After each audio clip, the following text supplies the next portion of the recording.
IPL থেকে Bangladeshi pacer Mustafizur রহমানকে বাদ দেওয়ার ইস্যুতে কঠোর অবস্থান নিয়েছে বাংলাদেশ। বিশ্বকাপ খেলতে ভারতে যেতে অস্বীকৃতি জানিয়েছে বাংলাদেশ ক্রিকেট বোর্ড বিসিবি। এমন পরিস্থিতিতে বিসিসিআই পড়েছে বেকায়দায়। বাংলাদেশ দল ভারতে বিশ্বকাপ খেলতে না গেলে তাদের গুনতে হবে কোটি কোটি টাকা লোকসান।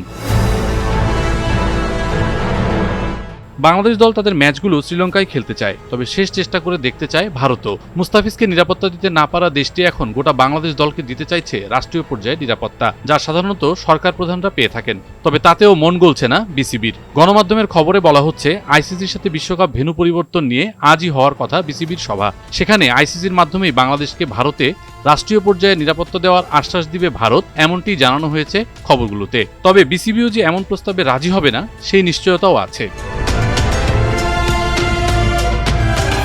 সবচেয়ে বেশি প্রশংসনীয় বাংলাদেশ ও বিসিবির শক্ত অবস্থান। আইসিসি নমনীয় হয়েছে আগেই, ভেন্যু বদলেও রাজি। তবে শেষ চেষ্টা হিসেবে ভারত যে বাংলাদেশ দলকে রাষ্ট্রীয় পর্যায়ে নিরাপত্তা দেওয়ার প্রস্তাব দিয়েছে, আপাতদৃষ্টিতে তা এই ঘটনায় ভারতের আফসোস আর আক্ষেপের দৃশ্যই তুলে ধরছে।